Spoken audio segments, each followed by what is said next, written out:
Hey, I'm Daniel Cunningham, your Texas plant guy, here with my daughter, Texas Plant Kid.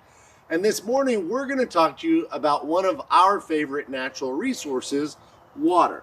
Now, Emmy likes water, and a lot of us like water, whether that's to wash our clothes or wash our dishes, to take a bath or a shower, or even to drink. But a lot of people may not realize that in order to keep our water clean, we need to keep pollutants out of that. Now, most of us are going to get our water from our area lakes and reservoirs. And a lot of what we do on a daily basis contributes to those getting polluted. So let's say you're driving in a car and that car has an oil leak or maybe a gas leak. Well, eventually, if it rains, that type of stuff is going to end up in that local lake, and that causes pollutants. It runs down the street, down the storm drain to the nearest creek, which feeds into our local lake. Now, you also may be washing your car, or maybe you're washing your toys outside, or seeing your parents washing a dirty driveway. Well, if you wash those solvents and soaps run down the street, the storm drain, and end up in our local water bodies.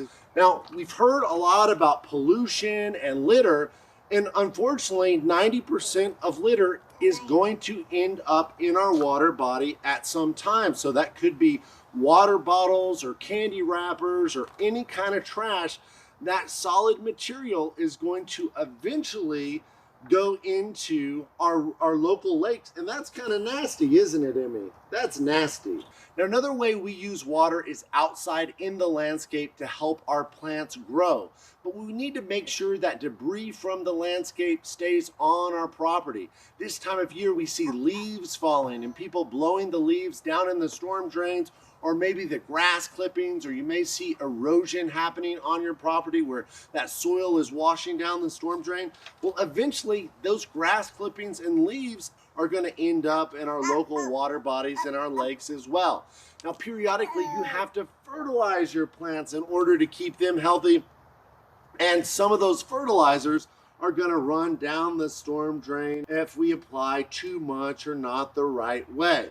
So again, all these things are contributing to pollution, but maybe the worst form of pollution is one that's a little nasty to talk about. Emmy, what do we call this? This is doo-doo, and this is doo-doo from our dogs and our cats, but that bacteria that the cats and dogs produce is one of the largest contributors to stormwater pollution, which means that we need to pick up after our pets to keep that out of our lake. So we have two dogs, Miko and Benny, and every time they go to the bathroom outside, then we pick it up and make sure that it doesn't end up in our lakes, because if it does, that's gross. If we can keep all this stuff out of our lakes and our water bodies, then that's going to make the water that we drink that much cleaner. That's Texas Plant Guy and Texas Plant Kid asking you to help us protect our water resources, because that'll make Texas Plant Kid really happy. We don't like dirty water, do we?